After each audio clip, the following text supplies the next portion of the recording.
안녕하세요. 유상민 목사입니다. 오늘 갑자기 추워졌습니다. 새벽에 교회에 올 때부터 추웠습니다. 낮에도 추웠고 밤에는 더 추웠습니다. 현재 기온이 영하 9도고요. 내일 새벽에는 영하 10도 이하까지 떨어질 것이라고 합니다. 1990년대에 마지막 승부라는 드라마가 있었습니다. 여러분 혹시 기억하십니까? 장동건, 손지창, 이종원, 심은하 이런 배우들이 출연했던 농구 드라마고 한동안 전국의 농구 붐을 일으켰던 드라마입니다. 그때 배우들이 롱패딩을 입고 나왔는데 키 크고 잘생긴 배우들이 롱패딩을 입으니까 정말 보기가 좋았습니다. 멋있었습니다. 그때부터 저는요 롱패딩을 입고 싶었습니다. 그런데 지금까지도 롱패딩을 입을 기회가 한 번도 없었습니다. 일단 값이 만만치 않았고 제 가까운 사람들이 저에게 그렇게 긴 옷 입는 것을 긴 옷을 입지 말라고 했습니다. 그러니까 저 가까이 사는 사람들은 제가 긴 옷 입는 것을 좋아하지 않았습니다. 키가 작은 사람이 그렇게 긴 옷을 입으면 키가 더 작아 보인다는 게 이유였습니다. 저는 제 키가 제 또래 남자들의 평균이라고 생각하는데 남들이 보기에는 그렇지 않은가 봅니다. 어쨌든 이래저래 지금까지 롱패딩을 한 번도 입어보지 못했습니다. 남의 것은 입어본 적이 있겠죠. 제 것을 한 번도 가져본 적이 없었다는 이야기입니다. 오늘 작은 아이가 노트북 AS 받으러 간다면서 차를 태워다 달라고 해서 태워다 줬습니다. 제 아이는 롱패딩을 입었고 저는 쇼패딩을 입었습니다. 제가 작은 아이에게 저도 롱패딩을 입고 싶다고 했습니다. 아이는 별 관심이 없었습니다. 작은 아이 내려주고 오면서 할인 행사하는 곳에 들러서 롱패딩을 샀습니다. 평생 처음 사는 롱패딩이고요. 아주 다분히 충동적인 구매였습니다. 소비자가가 29만 9천 원짜리인데 5만 9천 원에 할인 행사를 한다기에 주저하지 않고 샀습니다. 나름 메이커입니다. 좋은 것입니다. 비싼 것 싸게 샀으니 잘한 것 아닙니까? 저는 지금 그렇게 생각을 하고 있습니다. 그냥 있을 수 없어서요. 오늘 오후 내내 그 옷을 입고 밖을 돌아다녔습니다. 비니도 2장 샀습니다. 비니 쓴 남자들을 보면은 왠지 간지가 나 보이길래 저도 모자가 아니라 비니를 쓰고 싶었습니다. 또 새벽에 교회 올 때도 비니 한 장 쓰고 오면은 머리가 따뜻해서 좋을 것 같았습니다. 그래서 오늘 2장을 샀는데요. 오늘 비니 쓰고 롱패딩 입고 땀 뻘뻘 흘리면서 돌아다녔습니다. 남들은 제가 무슨 옷을 입었는지, 모자를 썼는지, 비니를 썼는지 관심도 없고 신경도 쓰지 않지만 저는 오늘 하루 종일 기분이 좋았습니다. 30년 동안, 무려 30여 년 동안 입고 싶었던 옷을 오늘 처음으로 입었으니 어찌 기분이 좋지 않았겠습니까? 오늘 말씀 보시겠습니다. 오늘 읽을 말씀은 히브리서 1장부터 4장까지 말씀입니다. 오늘부터 3일간 히브리서 말씀을 읽겠습니다. 신약 성경에서 히브리서가 차지하는 비중은 큽니다. 특히 대제사장으로서의 예수 그리스도와 예수님의 죽음을 대속죄일의 의식에 비추어서 설명한 것은 히브리서의 특징이라고 할 수 있습니다. 그러나 이 히브리서는요, 그 중요성에 비해서 그 배경에 대해서 알려진 것이 별로 없습니다. 저자가 누구인지, 어디서 기록을 했는지, 저작 장소가 어딘지, 언제, 저작 연대가 언제 기록을 했는지, 이 글을 받는 수신자들은 누구인지, 이런 배경에 대해서 별로 알려진 것은 없습니다. 그러니까 저자 미상의 책이에요. 저자가 누군지 모르는 성경이에요.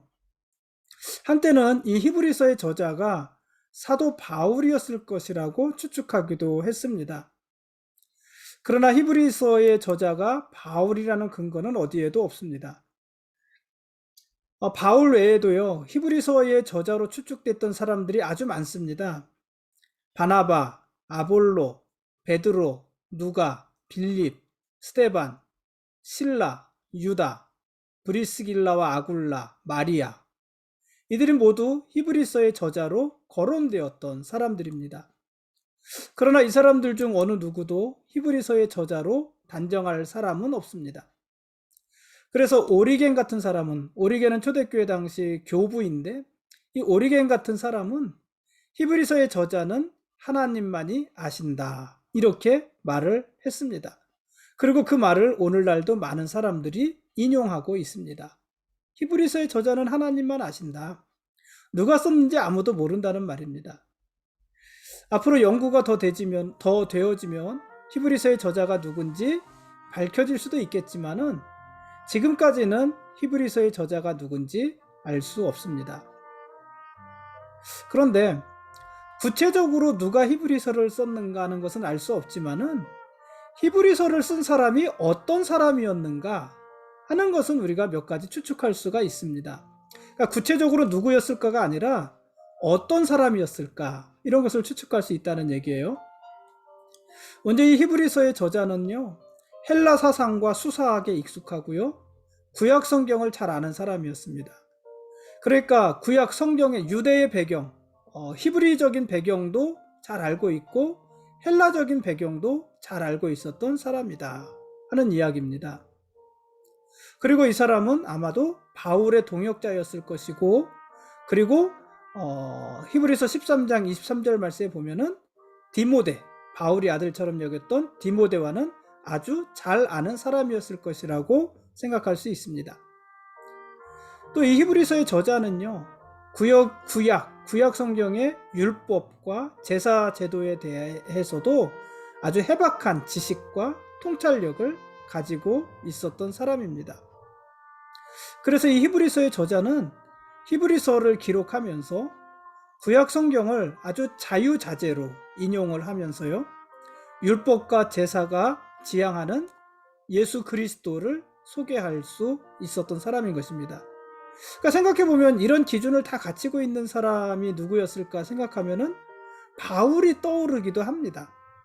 근데 뭐 바울이 저자다 이렇게 단정할 수는 없는 것이고, 오래전에는 아마 바울이 기록했을 것이다 이렇게 추측을 하기는 했었는데 요즘은 또 그렇지도 않은 것 같습니다. 어쨌든 저자에 대해서는 그렇습니다. 그러면 이 히브리서를 수신하는 사람, 받는 사람은 또 어떤 사람들이었을까요? 이 히브리서는 저자에 대해서도 밝히지 않지만 그 글을 수신하는 사람들에 대해서도 특별하게 언급하지 않습니다. 그러니까 지금까지 보았던 바울의 서신들하고는 굉장히 큰 차이가 있죠. 바울의 서신들은 쓰는 자가 누구인지 받는 자가 누구인지, 그러니까 보내는 자가 누군지 받는 자가 누군지에 대해서 대부분 다 거론이 되어져 있잖아요. 히브리서는 그런 것이 하나도 없는 것입니다. 받는 사람이 누군지에 대해서도 구체적인 직접적인 거론이 되어 있지 않습니다. 그러나 이 히브리서의 전체 내용을 보면 이 받는 사람이 어떤 사람들이었을까도 추측할 수가 있는데, 보통 이 히브리서를 수신하는 사람은 정통 유대교에서 기독교로 개종한 사람들이었을 것이다 이렇게 추측을 합니다. 그러니까 이방인들이 아니었을 거라는 거예요. 유대인들이었을 거라는 거예요. 유대인.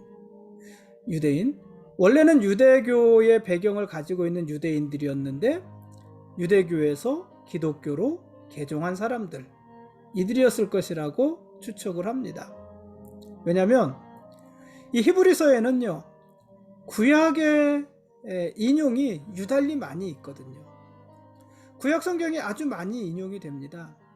특히 구약의 대제사장 제도, 제사의식, 장막의 구조, 성막의 구조, 모세의 언약, 이런 것들이 자주 인용이 돼요.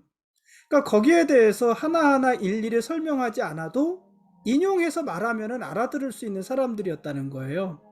그러니 누구였겠습니까? 유대인들 아니었겠습니까? 그래서 이것은 이런 글들이 계속해서 인용된다는 것은 이 히브리서를 수신하는 사람들이 구약 성경에 대해서 아주 익숙하게 알고 있었던 사람들이었다는 것입니다. 그래서 이 히브리서를 수신하는 사람들은 유대교에서 개종한 그리스도인들, 성도들이었을 것이다. 이렇게 추측할 수 있습니다. 그럼 왜 히브리서를 기록했을까요?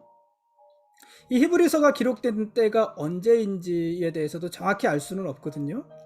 근데 이 히브리서를 인용한 사람이 누군가를 보면 예를 들어서 클레멘트 같은 사람이 인용을 하는데 그 시대가 한 AD 100년 정도 되거든요. 그러니까 그가 AD 100년 정도의 사람이 히브리서를 인용했다는 얘기는 그 이전에 기록이 됐다는 얘기 아니겠습니까? 그래서 그거를 생각할 수 있고 또 아마 성전이 무너지기, 예루살렘 성전이 무너지기 이전이지 않았을까? 아니, 이전이지 않았을까?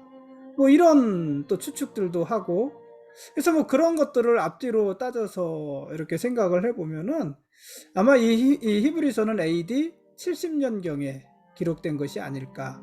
보통 그렇게 생각을 합니다. 그러니까 70년을 전후로 해서 기록이 되었을 것이라고 추측하는 것이에요. 근데 AD 70년을 전후로 하는 시대였다고 생각하면은 어떻습니까? 교회에 대한 핍박이 대대적으로 일어났던 때 아닙니까? 교회에 대한 핍박이 아주 극심했을 때입니다. 당시 로마 정부는 교회를 심하게 핍박했고 그 와중에 베드로도 죽었고 바울도 죽었잖아요. 상황이 그렇다 보니까는요, 유대교에서 기독교로 개종한 사람들이 불안했어요. 두 가지 불안함이 있었는데, 첫째는 이러다 우리도 죽는 것 아니야? 이런 두려움. 여러분 당연히 그런 두려움이 있었겠지요. 그 두려움은 믿음과 상관없이 찾아오는 두려움 아니었을까요? 이러다 우리도 죽는 것 아니야? 그런 두려움이 있었고요. 두 번째 두려움은 우리가 유대교를 버리고 기독교로 개종한 것이 과연 잘한 것일까? 이것이 옳은 것일까? 정말 기독교가 또 예수 그리스도가 메시아시고 그분이 구원자시고 그분이 길과 진리고 생명이신 분이실까? 이런 것에 대한 의심 또는 회의, 이런 불안감이 있었던 거예요. 그래서 그 당시 유대교에서 개종한 성도들에게는 어떤 유혹이 항상 있었냐면 다시 유대교로 돌아갈까? 이런 유혹이 항상 있었던 거예요. 다시 돌아갈까? 다시 돌아가는 것이 더 낫지 않을까? 이런 생각이 있었던 거예요. 이러한 상황에서 이러한 개종한 유대인들, 그러니까 성도들, 그 성도들을 권면하기 위해서 쓰여진 성경이 바로 이 히브리서다. 이렇게 정의할 수 있을 것 같습니다. 그중 오늘은요 1장부터 4장까지 말씀을 읽는 것입니다. 히브리서는요 아주 뭐라고 표현을 해야 될까요? 즉각적으로 시작을 합니다. 그러니까 어떤 도입, 서론, 인사 그런 것 없이 바로 시작이 되는데 그리스도의 신성에 대한 이야기로 시작을 합니다. 그리스도, 예수 그리스도. 그 그리스도는 창조의 대행자시고 하나님의 영광의 광채이시자 하나님 본체의 형상이시고 또 만물을 붙드시는 분이시다. 이렇게 소개를 해요. 그러니까 그리스도는 곧 하나님이시라는 얘기예요. 그렇죠? 그런 말로 시작을 합니다. 그리고 모든 천사의 경배를 받으시는 하나님의 아들이시라고도 이야기를 합니다. 따라서 그리스도는요, 하나님과 동등하신 분이니까 천사보다 뛰어나신 분입니다. 이상이 1장의 주된 내용이고요. 이어서 2장에서는요, 반대로 그리스도의 인성을 이야기합니다. 그러니까 1장에서 그리스도의 신성을 이야기했다면 2장에서는 그리스도의 인성, 사람으로서의 예수에 대해서 이야기를 합니다. 하나님의 아들이신 예수님은요, 천사보다 잠깐 동안 낮아지셔서 우리와 똑같은 인성을 공유하셨습니다. 그리고 우리의 형제로서 우리와 동일하게 고난과 시험을 받으셨습니다. 그러니까 예수님은 1장 신성도 가지신 분이시고 2장 인성도 가지신 분이시다. 신성과 인성을 모두 가지신 분이다 하는 것입니다. 천사와 비교해서 얘기를 해보면요, 천사는요 사람이 아니잖아요. 그죠? 사람이 아니죠. 그래서 천사는요 사람을 위해 존재하지만 사람의 고난과 사람의 시험을요 다 이해하고 공감하지는 못합니다. 왜냐하면 자기들이 경험해보지 못한 것이에요. 거꾸로 대제사장들이 있거든요. 하나님 앞에 사람들을 중보하는 대제사장. 이 대제사장은요 거룩한 일을 하는 자들이지만 그래도 그들은 뭐예요? 사람입니다. 우리와 똑같은 사람입니다. 그래서 어떤 장점이 있냐면 우리 사람의 연약함, 우리 사람들이 가지고 있는 고난과 시험에 대해서 100% 공감합니다. 똑같으니까. 그러나 그는 완전한 존재는 아닙니다. 그렇기 때문에 사람을 하나님 앞에 온전하게 중보할 수도 없고 구원할 수도 없습니다. 그러니까 천사나 대제사장이나 모두 하나님과 사람 사이에 완전한 중보자가 될 수는 없다는 것입니다. 그런데 그리스도는 신성도 가지시고 인성도 가지시고 모두 가지셨잖아요. 그래서 그리스도는 하나님과 사람 사이에 완전한 중보자가 되셔서 게다가 사람들이 당하는 시험을 모두 다 당해보셔서 능히 사람을 도우실 수 있다는 것입니다. 히브리서 2장 17절 18절 말씀입니다. 이상이 히브리서 2장까지의 내용이고요. 히브리서 3장과 4장은 자비롭고 신실하신 대제사장이신 예수 그리스도를 좀 더 구체적으로 소개를 합니다. 예수님은 신실하신 대제사장이시고요. 뿐만 아니라 자비로우신 대제사장이기도 하십니다. 지금까지 히브리서 1장부터 4장까지 말씀에 대한 길라잡이였습니다. 내일 읽을 말씀은요, 히브리서 5장부터 10장까지 말씀입니다. 5, 6, 7, 8, 9, 10. 좀 많네요. 5장부터 10장까지 말씀입니다. 예수 그리스도는 모든 사람을 영광으로 인도하시기 위해서 본인 스스로는 천사보다 못한 자리로 내려오셨습니다. 창조주인 하나님이 죄인들의 처소로 오셔서 죄인들처럼 마치 자기가 세상의 모든 죄를 다 지은 죄인인 것처럼 죽음의 고통도 당하셨습니다. 그러나 그리스도는 죽음을 이기시고 부활하셔서 마침내 영광과 존귀로 관을 쓰셨습니다. 이로써 사람을 영화롭게 하시고 만물을 복종케 하시려는 하나님의 창조 계획을 성취하신 것입니다.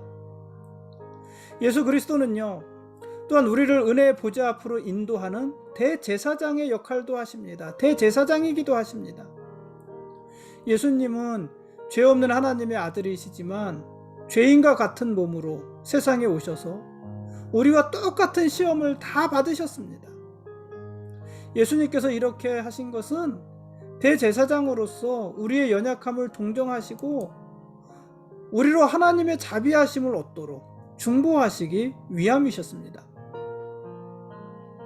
예수님은 이제 하늘로 오르셔서요, 하나님 보좌 우편에서 우리를 변호하고 계십니다.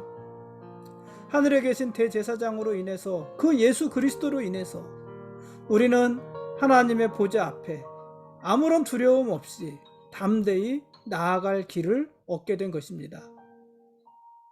그러므로 예수 그리스도, 이분이야말로 우리를 향하신 하나님의 절대 사랑이신 것입니다. 여러분, 하나님과 우리 사이에 중보하신 분이 계시는데 그분이 바로 예수 그리스도이십니다. 우리는 하나님 앞에 설 자격이 없지만, 그래서 하나님 앞에 설 수 없지만 예수님께서 우리를 하나님 앞에 중보해 주고 계시는 것입니다. 우리는 죄인이고 그래서 우리는 죽을 수밖에 없지만 예수님께서 우리를 하나님 앞에서 중보해 주고 계시는 것입니다. 그래서 우리는 항상 하나님 앞에 나올 수 있는 것입니다. 우리가 선하고 착하고 우리에게 어떤 공로가 있어서 나에게 어떤 그럴 만한 자격이 있어서 하나님 앞에 나올 수 있는 것이 아니라 하나님 앞에서 우리를 중보해 주시는 예수 그리스도께서 계셔서 우리가 하나님 앞에 나올 수 있는 것이고 하나님을 아빠, 아버지라고 부를 수가 있는 것입니다.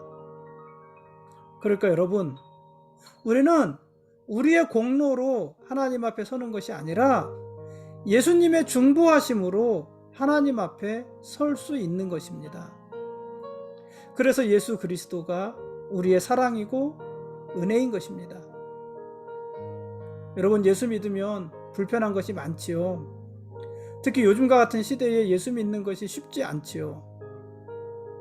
그래서 요즘은 많은 사람들이 직장에서 교회 나가는 것을 감춘다고 하지 않습니까? 여러분, 예수 믿는 것은 쉬운 일이 아닙니다. 불편하고 어렵고 오해를 살 수도 있고 핍박을 받을 수도 있습니다. 여러분, 그래서 돌아가시겠습니까? 그래서 예수 믿기 이전으로 돌아가시겠습니까? 그건 어리석은 일 아니겠습니까? 예수님이야말로 우리를 향하신 하나님의 은혜고 사랑이시고 우리를 하나님의 앞으로 인도하시는 유일하신 중보자이신 것입니다. 오늘 여기까지 하겠습니다. 대제사장이신 예수 그리스도, 우리의 중보자이신 예수 그리스도, 그분이 우리의 왕이십니다. 그리고 우리는 그분의 거룩한 백성들입니다. 고맙습니다.